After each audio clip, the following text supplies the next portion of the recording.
기독교 진리의 핵심이라고 했을 때는 하나님의 말씀입니다. 하나님의 말씀, 이것이 사실 기독교 진리의 심장부라고 할 수 있습니다. 하나님의 말씀은 66권 성경, 거기에 기록된 말씀으로 우리에게 주셨죠. 그래서 우리는 이제 이 66권 성경에 기록된 말씀을 통해서 하나님을 보고 또 하나님의 음성을 듣고 또 거기에서 하나님을 또 만나게 되는 겁니다.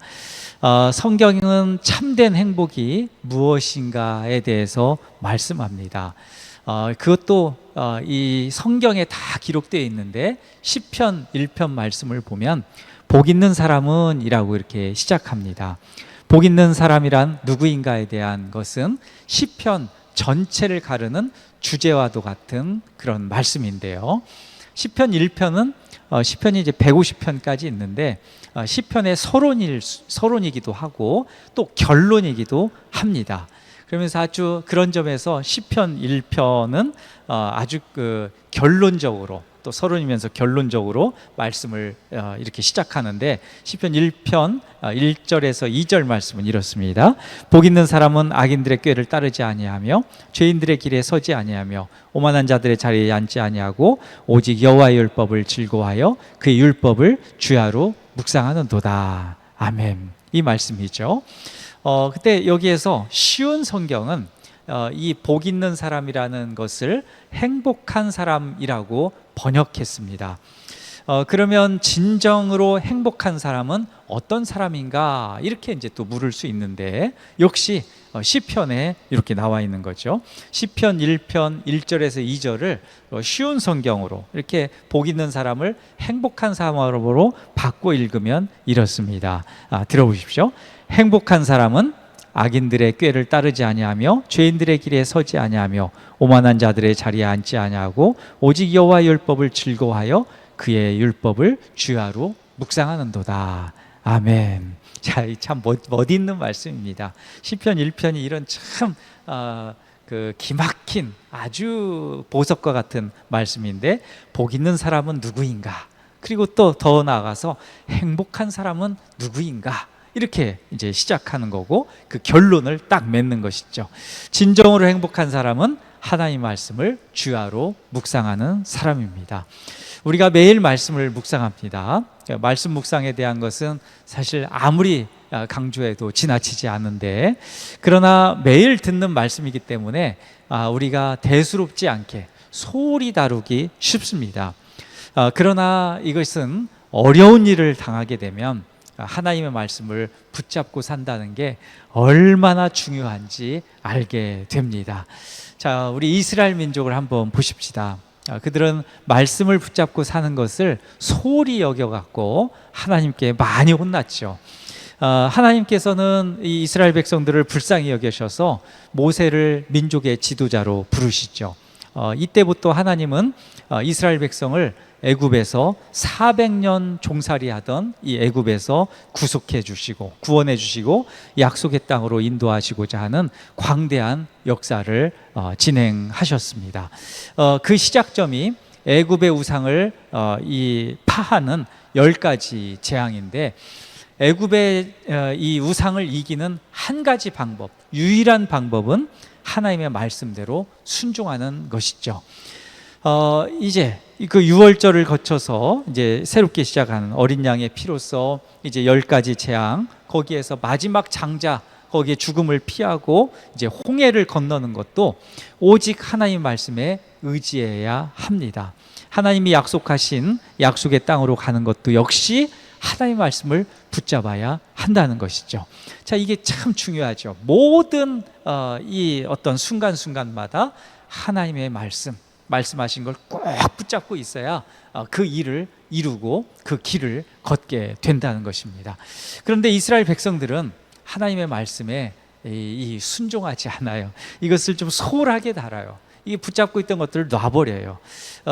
기억해 보시면 됩니다. 이제 출애굽 이후의 과정에서 몇 가지 것들을 이렇게 생각해 보면 이 마라에서 쓴물을 막 그 무더위에 지금도 막 오늘도 엄청 무덥는데 물이 얼마나 먹고 싶어 마시고 싶었었겠습니까? 근데 물을 이렇게 마시니까 막 쓴 물, 먹지도 못할 물이니까 막 퇴퇴퇴 하면서 상상해 보면 뭐 그랬을 것 같아요. 온갖 욕을 하면서 하나님을 원망하고 모세를 원망하는 건데요. 또 더 나가서 광야에서 음식 때문에 불평을 합니다. 맨날 이런 것만 먹게 한다고, 오히려 애굽에 있을 때가 더 좋았다고 뭐 이렇게 불평을 쏟아냅니다. 하나님이 자신들의 필요를 채워주지 않는다는 것을 원망하고 불평했던 것이죠. 그런데 그때마다 하나님은 오히려 주님이 그러니까 당신께서 하신 말씀을 붙잡고 물을 주셨고 만나와 메추라기로 배부르게 하셨습니다. 이스라엘 백성들은 하나님의 말씀을 놓았지만 하나님은 당신께서 말씀하신 그 말씀을 붙들고 이스라엘 백성들을 이렇게 목마르지 않도록 또 줄이지 않도록 그렇게 음식도 주시고 물도 주시고 필요한 것들을 채워주셨다. 이게 참 놀라운 사실입니다. 하나님이 가장 중요하게 여기시는 것이 있다면 역시 하나님의 말씀이죠. 그분의 말씀대로 사는 것이 행복한 사람입니다. 인생을 성공적으로 살려면 하나님의 말씀을 붙잡아야 합니다. 하나님의 말씀을 붙잡는 사람이 복 있는 사람이죠. 하나님이 성막을 짓게 하신 이유도 여기에 있습니다. 성막은 하나님의 말씀을 듣고 만나는 곳인데요. 성막에서 가장 중요한 것이 언약궤입니다. 성막의 여러 기구들 중에 여러 가지 기구들이 많은데 그 중에 가장 먼저 이 출애굽기를 보면 언약궤가 언급되는 것도 그게 가장 중요하기 때문에 그런 첫 번째로 언급하는 것이죠. 이 언약궤 할 때 이 궤자, 이 궤는 영어로는 아크 이렇게 되는데 상자입니다. 그냥 상자라는 이게 뜻인데 이게 이제 히브리어로는 흥미롭게도 장례용 관 있잖아요. 그거 관짝 그런 뜻도 있어요. 흥미롭게 하여튼 그런 것입니다. 근데 의미가 다 있죠. 주님께서 여기서 우리를 위해서 말씀하시고 십자가에 달려 죽으셨기 때문에 그것을 성취하셨기 때문에 우리가 하나님의 말씀대로 살 수 있고 구원을 얻을 수 있다라는 의미에서 그런 의미들이 일맥상통합니다. 자, 우리 10절을 보면은 이렇게 되어 있습니다. 언약궤가 어떻게 짜여지는지 한번 볼까요? 10절 한번 같이 읽어보겠습니다. 그들은 조각목으로 궤를 짜되 길이는 2규빗 반, 너비는 1규빗 반, 높이는 1규빗 반이 되게 하고. 아멘. 언약궤는 이 직육면체로 된 그런 상자인데 조각목으로 이제 틀이 짜여지고 이제 순금으로 온통 순금으로 이렇게 덮여지고 그 위는 이렇게 열려 있는데 그 부분을 이제 휘장으로 덮는다는 것이죠. 자, 언약궤는 대략 이제 길이 너비 높이 뭐 이런 것들 생각해 보면 성경에는 이 규빗이란 단어 이제 우리나라에서는 쓰지 않는 이 어떤 이 단위이기 때문에 이게 잘 안 와닿는데 한 규빗 하면은 이렇게 손 중간 여기 손가락 끝에서부터 이 팔꿈치까지 요 길이를 얘기하는데 보통 한 45cm 정도, 45.6cm. 근데 뭐 사람마다 이 길이가 다르잖아요.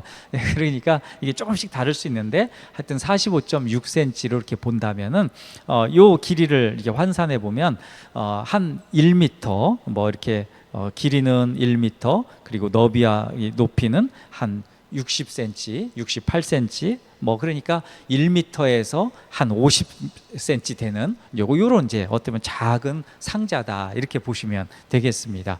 우리 성만찬 할 때 요 정도 될까요? 하여튼 요거보다 조금 더 클까요? 뭐 그런 길이 그러니까 직육면체로 된 그 정도로 이제 보시면 될 것 같은데요. 언약궤 안에는 10계명, 둘판이 이렇게 있게 되는데 그 위에는 그룹들이 덮고 이제 지성소에 이것이 이제 안치되게 됩니다. 출애굽기는 언약궤 2돌판만 이제 넣게 되는데요. 이후에는 만나를 담은 항아리 그리고 아론의 쌍난 지팡이가 여기에 추가됩니다. 세 가지가 들어가는 거죠.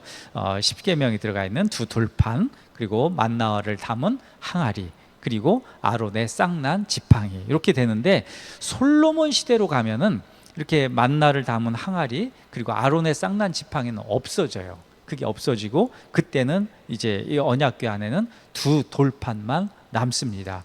근데 이제 현대에 와가지고는요, 이 언약궤도 없어졌어요. 그러니까 현대에는 이 두툴판도 없어진 상황인데, 지금 이제 현대 이스라엘이 좀 그런 상황인데요. 그런데 하나님이 남기신 것이죠. 66권 하나님의 말씀은 지금 남겨져 가지고 우리가 성경책으로 누구나 이렇게 들고 다닐 수 있게 된 것이죠. 누구나 보고 읽을 수 있게. 자, 언약궤 안에 든 이 증거판이 가장 중요하기 때문에 순금으로 이렇게 돌렸죠. 증거판은 하나님의 손가락으로 친히 써주신 말씀입니다. 하나님의 말씀을 붙잡고 살아야 행복하다는 뜻이죠. 우리 사람에게 있어서 가장 취약한 약점이 있다면 이 죄와 사망일 것입니다. 거룩한 에덴 동산에 죄가 들어왔습니다. 그것을 아담으로부터 기인된 원죄라고 우리는 부릅니다. 사탄의 교묘한 미혹에 아담과 하와가 걸려들고 말죠. 이로 인해서 모든 사람이 죄를 범하게 되는 참혹한 인류사를 낳게 됩니다.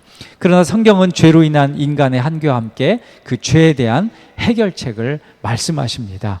로마서 6장 23절 말씀 보면 이런 말씀 있죠. 죄의 삭은 사망이요 하나님의 은사는 그리스도 예수 우리 주 안에 있는 영생이니라. 아멘. 이 말씀이 있죠.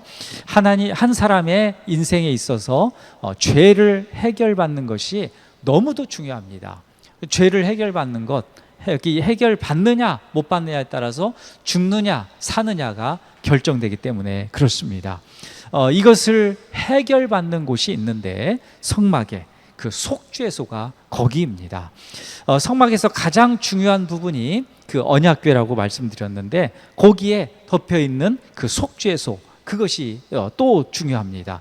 자, 17절에서 22절을 보면은요, 속죄소에 초점을 두고 기록되어 있음을 우리가 알게 되는데 17에서 22절을 속죄소에 초점을 두어서 그 부분만 따가지고 다시 연결해서 읽어보면 이렇습니다. 17에서 22절 자막에 있는데 혹시 잘 보이실지 모르겠습니다. 같이 한번 읽어볼까요?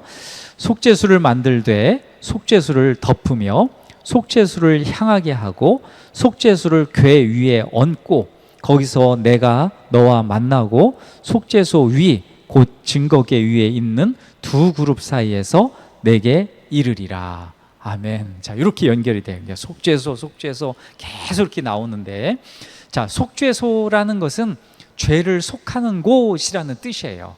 죄를 속하는 곳 이런 건데, 우리 종교 개혁자였던 마르틴 루터는 이것을 은혜의 보좌라고 불렀습니다. 참 좋은 표현입니다. 은혜의 보좌.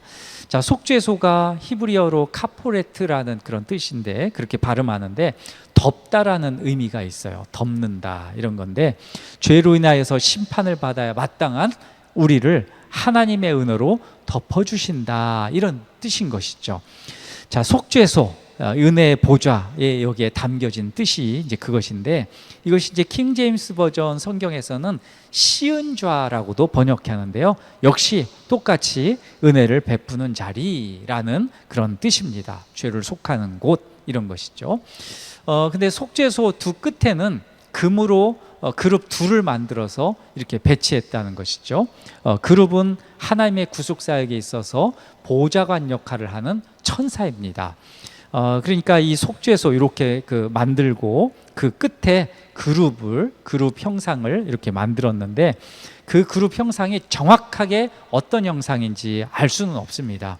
다만 사람과 어떤 동물이 혼합된 그런 모습이고 날개를 가진 것 같다. 이 정도는 이렇게 우리가 알 수 있는데 에스겔서를 보면은 모양이 여러 모양으로 이렇게 표현되어 있는데 네 면에 있어서 한 면은 사람, 하나는 사자, 또 한 면은 소, 한 면은 또 독수리 이렇게 있고 그게 네 날개가 있다 이렇게 기록하고 있는데 에스겔서 1장에 이제 그렇게 돼 있고요.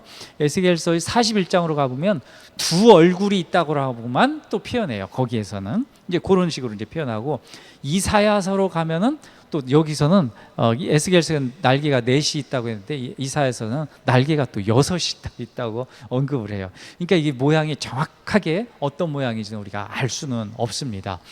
그리고 지금까지 남아있지도 않기 때문에요. 아무튼 그럼에도 불구하고 속죄소에 배치된 이 두 그룹은 서로 얼굴을 이렇게 마주하고 있고 그 날개는 속죄소를 이렇게 덮고 있는 형상. 자, 이런 것입니다.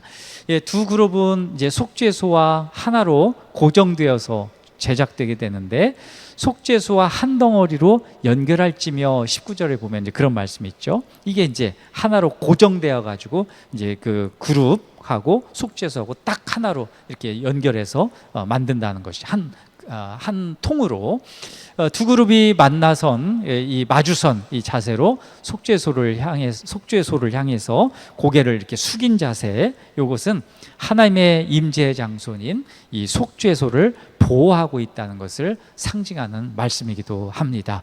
여기서 우리가 이제 주목해야 될 것이 이것인데, 하나님이 우리와 어디서 만나느냐, 이제 이것이에요. 하나님이 우리와 어디서 만나느냐, 이게 바로 그룹 사이에 있는 이 속죄소라는 거죠. 그러니까 언약궤가 있고 그 위에 속죄소가 이렇게 덮여지는데 거기에서 하나님이 임재하시고 거기서 만나신다, 이제 이런 것입니다.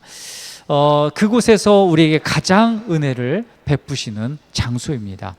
하나님이 속죄소를 가장 중요하게 여기시는 이유도 여기 있는데, 그리고 성막이 건축돼야 되는 목적도 여기에 있습니다. 하나님께서 그곳에서 만나셔서 임재하고 우리를 만나시고 거기에서 우리 죄를 사하여 주시려고 애를 쓰시는 겁니다. 그러니까 속죄소가 있다는 것은 얼마나 큰 은혜인지 모릅니다. 자, 예수님은 제자들에게 요한복음 14장 6절을 보면 이렇게 말씀하셨어요. 예수께서 이르시되 내가 곧 길이요 진리요 생명이니 나로 말미암지 않고는 아버지께로 올 자가 없느니라. 아멘. 이렇게 말씀하셨고, 요한일서 4장 10절에도 사랑은 여기 있으니 우리가 하나님을 사랑한 것이 아니요 하나님이 우리를 사랑하사 우리 죄를 속하기 위하여 화목제물로 그 아들을 보내셨음이라, 이렇게 말씀하고 있습니다. 하나님이 우리를 사랑하신 이유는 예수 그리스도께서 십자가의 죽으심으로 친히 속죄 제물이 되셨기 때문입니다.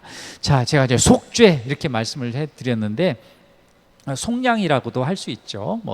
다른 표현이기도 하지만 똑같은 말인데, 속죄, 속량, 여기에는 두 가지 의미가 있어요. 하나는 말 그대로 죄를 사하여 주신다, 이런 뜻이 있는가 하면은, 하나는 하나님의 진노를 가라앉힌다라는 그런 의미도 있습니다.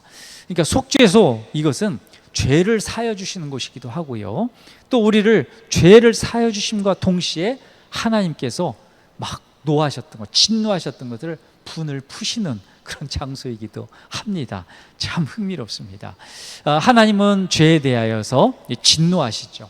참지 못하십니다. 반드시 심판하시죠. 죄로 인해서 죽음 후에는 반드시 심판이 있게 됩니다. 히브리서 9장 27절에는 한 번 죽는 것은 사람에게 정하신 것이요 그 후에는 심판이 있으리니 라고 말씀하는 거죠.